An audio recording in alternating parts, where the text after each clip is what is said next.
There is something happening in kitchens across the world right now, at this very moment, that is so routine, so universally accepted as practical and responsible, that questioning it seems almost absurd. Yet this single habit, performed by hundreds of millions of people every single day in the name of saving money and reducing waste, is creating a silent pathway to one of the most lethal forms of cancer known to medicine. And the vast majority of people engaging in this practice will never be told the truth about what they are doing to their bodies until it is far too late to matter. The habit is simple: taking food from yesterday and heating it up again for today. And what most people do not know, what almost nobody is taught, is that 4 specific foods undergo a dramatic and dangerous chemical transformation the second time they encounter heat. In the next several minutes, I will show you precisely which 4 everyday foods these are, explain the invisible molecular changes that occur when you press that reheat button, and demonstrate how those changes are scientifically linked to pancreatic cancer, a malignancy so aggressive that most patients diagnosed with it will not survive 5 years. My name is Dr. Mehmat.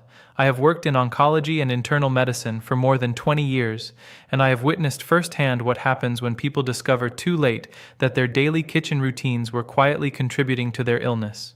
I have sat in exam rooms with patients who stared at me in disbelief and said, "How is this possible? How did nobody ever tell me this?" And I have decided that I will no longer be part of the medical establishment that stays silent on preventable risks simply because the information is uncomfortable or inconvenient to share. Let me tell you something about pancreatic cancer that you need to understand before we go any further. Your pancreas gives you no advance notice when it is being damaged. There is no early pain signal, no swelling you can detect, no symptom that alerts you while chemical damage is quietly building up over years and decades of repeated exposure to harmful compounds. By the time pancreatic cancer produces symptoms that a patient can actually feel, symptoms like unexplained weight dropping off, persistent back pain, or skin turning yellow from jaundice, the disease has typically been developing silently for many years. And here is the devastating reality. The 5-year survival rate for pancreatic cancer hovers around 11 to 12%. This is not a cancer where catching it early saves most lives. This is a cancer where prevention is not simply the best option. It is essentially the only option that works consistently. And some of what drives effective prevention is currently stored in your refrigerator, waiting to be reheated for lunch tomorrow. Before I walk you through these 4 foods, you need to grasp what is actually occurring at the molecular level when food gets heated twice. Without understanding this foundation, what I am about to tell you will sound like fear-mongering instead of the documented biochemistry that it actually represents. When food undergoes its first round of cooking, predictable chemical reactions take place. Heat causes proteins to interact with sugars. Nitrogen-containing molecules bond with amino acid structures. Fats begin oxidizing when exposed to air and high temperatures. During this initial cooking process, the harmful compounds that are generated typically exist in concentrations that the human body can process, neutralize, and eliminate through normal detoxification pathways. But reheating fundamentally changes everything. When heat gets applied a second time, several things happen simultaneously. First, whatever antioxidant compounds existed in the original food to protect against oxidative damage have already been degraded or destroyed entirely. The natural defense mechanisms that would have helped neutralize dangerous byproducts are gone. Second, the chemical reactions that created small quantities of carcinogenic compounds during the first cooking event now restart and accelerate, except this time there are no protective antioxidants left to counteract them. Third, while the food was cooling and sitting in storage, bacterial activity and enzymatic processes have already begun converting certain molecules, particularly nitrates present in vegetables, into more chemically reactive intermediate forms.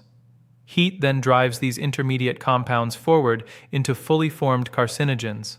The specific categories of compounds that concern cancer researchers most are N-nitroso compounds, commonly called nitrosamines, and heterocyclic amines.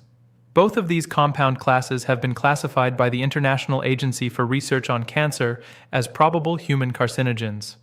Animal research has provided compelling evidence that these substances cause cancer in multiple organ systems, with the pancreas showing particular vulnerability. peer-reviewed research published in major medical journals has identified dietary nitrosamines as a measurable pathway through which repeated long-term exposure contributes to elevated pancreatic cancer risk. This is not speculation or guesswork. This is established scientific fact, and it directly relates to the 4 foods I am about to identify. Food number 1 is processed meat that gets reheated. I am referring specifically to hot dogs, sausage links, bacon strips, sliced deli ham, canned meat products, essentially anything that has been cured, smoked, or preserved using nitrate and nitrite chemicals. These meat products already contain significant concentrations of nitrosamines before they ever reach your kitchen because of the way they are manufactured. During the industrial processing phase, the nitrites used as preservatives chemically react with amino groups present in the meat proteins, generating nitrosamines before the package is even sealed. When you reheat these meats, you are not starting from a clean slate. You are applying heat to a food product that already harbors documented carcinogenic compounds, and heat dramatically accelerates the formation of even more nitrosamines. The higher the reheating temperature and the longer the duration of heat exposure, the more additional nitrosamines get created. Studies show that frying or microwaving processed meats at elevated temperatures produces measurably higher concentrations of these compounds compared to the levels present in the unheated product. Research specifically investigating the relationship between dietary nitrosamines and pancreatic cancer has demonstrated that individuals with high consumption of these compounds face increased cancer risk.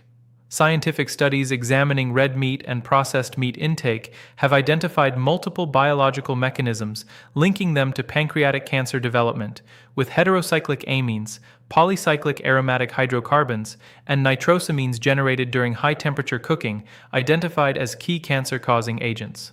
Here is the practical truth. Processed meats contain cancer-causing chemical precursors built into them by design. Cooking them the first time is already a significant chemical event. Reheating them at high temperatures is essentially adding fuel to a fire that should have been put out after the first cooking. If you are going to eat these foods, and I am not telling you that you must eliminate them completely from your life, consume them fresh, cooked once, and never use high microwave settings to reheat them. Food number 2 is spinach, along with other leafy green vegetables that naturally contain high levels of nitrates. This revelation shocks people more than anything else because they select spinach specifically because it has been marketed as one of the healthiest foods on earth. They incorporate it into their meals precisely because every nutrition expert they have ever heard has emphasized the importance of leafy greens. And the truth is, spinach genuinely does contain abundant iron, folate, vitamins, and antioxidants. But when you take leftover cooked spinach from yesterday evening and reheat it today, you are chemically sabotaging a portion of its nutritional benefit while simultaneously triggering the exact cancer pathway you were hoping to avoid. Here is what happens. Spinach contains nitrates naturally, compounds that in fresh raw spinach are completely benign and actually beneficial for cardiovascular health and blood pressure regulation. When spinach gets cooked and then allowed to cool, even when stored properly in a refrigerator, bacterial enzymes and natural chemical reactions inside the cooked vegetable start converting those harmless nitrates into nitrites. This conversion process continues throughout the entire storage period. The longer the cooked spinach sits, the higher the nitrite concentration becomes. When you reheat that spinach, 2 critical reactions occur. Heat accelerates even more nitrite formation, and heat simultaneously triggers a reaction between those nitrites and the amino acids naturally present in the spinach, creating nitrosamines. Research published in the journal Foods specifically warned against keeping boiled spinach stored for more than 12 hours at room temperature precisely because of this well-documented nitrate to nitrosamine conversion pathway. This same principle applies to other vegetables with high nitrate content, including celery, beetroot, arugula, and carrots. Celery deserves special mention because it contains extraordinarily high nitrate levels. When celery gets cooked into soups or stews and then undergoes repeated reheating, which happens constantly in home kitchens everywhere, each reheating cycle pushes the nitrate to nitrite to nitrosamine conversion process further along. The World Health Organization's Cancer Research Division has confirmed that nitrosamines in food are established carcinogens linked specifically to cancers of the gastrointestinal tract and pancreas. The irony here is striking. The exact vegetable you are reheating because you believe it is health promoting is undergoing a chemical transformation into something that works directly against the protection you were seeking. The solution is remarkably simple. Cook spinach and leafy greens fresh in quantities you will consume in one sitting. If you end up with leftover cooked greens, eat them chilled the following day in a salad instead of reheating them. Cold temperatures do not trigger the nitrosamine forming reaction. Heat does. If you are still watching right now, you clearly value this information. But here is what happens with most viewers. They watch videos like this one, find the content valuable, and then scroll away without subscribing. And then they miss every single follow-up video that builds on what you are learning today. If the information you are hearing right now is going to genuinely change how you approach food preparation this week, take literally 1 second and tap that subscribe button. If you skip it, you will almost certainly forget this channel exists and miss crucial health information in the weeks and months ahead. Now let us move forward, because the third food is one that people already suspect might be problematic, but usually for completely wrong reasons. Food number 3 is cooking oil, particularly oil that has already been heated once and either gets reused directly or remains in foods that are being reheated. Most people have a vague sense that reusing cooking oil is not a great idea. What virtually nobody understands is the exact chemistry that makes it dangerous and how that chemistry connects to cancer development. When cooking oil, especially polyunsaturated varieties like sunflower, corn, soybean, or canola oil, gets heated to cooking temperatures, a chemical breakdown process called lipid peroxidation initiates. The unsaturated bonds in the fatty acid molecules react with oxygen and heat, creating a cascade of oxidized degradation products, including aldehydes like acrolein and 4-hydroxynonenal, polycyclic aromatic hydrocarbons, and when starchy foods are present, acrylamide. These compounds are genotoxic, meaning they directly damage cellular DNA. When that same oil gets heated again, or when food that was originally fried or cooked in that oil undergoes reheating, the oxidation-degradation process picks up exactly where it previously stopped. Every additional heat exposure layers more damage on top of the previous damage. The smoke point, the temperature at which oil begins visibly degrading and smoking, drops with each heating cycle, meaning the oil hits its toxic breakdown threshold faster and at progressively lower temperatures every time it gets reheated. The levels of aldehydes and polycyclic aromatic hydrocarbons climb higher with every single heating event. The International Agency for Research on Cancer has officially classified several of the main compounds produced by repeated oil heating, including acrylamide and polycyclic aromatic hydrocarbons, as probable human carcinogens. Scientific research examining heterocyclic amine, polycyclic aromatic hydrocarbon, and acrylamide formation in cooked foods has shown that temperature and cooking time are the primary variables determining how much of these dangerous compounds get produced. Each time you reheat fried foods like French fries, fried chicken, or anything else cooked in oil, you are subjecting food that was already sitting in oil that went through at least one complete oxidation cycle to yet another round of heat exposure. The specific additional risk with reheating fried foods, beyond simply cooking them at high temperatures initially, is this. When fried food gets reheated, particularly in a microwave, the surface temperature distribution becomes extremely uneven. Certain spots get scorched at very high temperatures, while other areas barely get warm. Those scorched zones produce the highest concentrations of all three dangerous compound categories: heterocyclic amines, polycyclic aromatic hydrocarbons, and acrylamide. And you might not even see the scorching because it happens at a microscopic scale that does not always produce visible color changes. The safer approach is clear. Do not reheat fried foods at all. Eat fried foods fresh immediately after they are cooked. If you absolutely must reheat something fried, use a conventional oven at moderate temperature to warm the food evenly instead of creating localized scorched hot spots, and never reuse frying oil for a second round of cooking. Dispose of it after one use. Food number 4 is rice, and this one functions differently from the first 3 in a fundamentally important way. The primary risk from reheated rice is not carcinogenic through the same direct chemical mechanisms.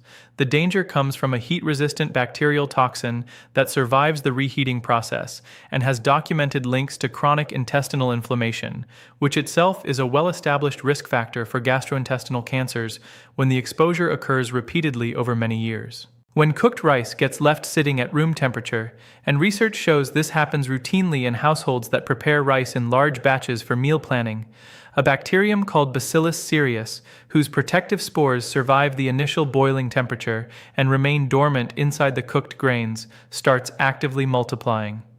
This organism secretes two different types of toxins. One type causes rapid onset vomiting within a few hours.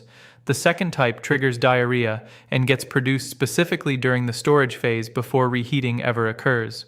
The critical fact that almost nobody knows is this: when you reheat that rice, you kill the bacteria themselves. But the toxins those bacteria already produced are heat-stable and heat-resistant. They survive complete microwave reheating. They survive thorough stovetop reheating. The living bacteria die. The toxins they created remain fully active in the food.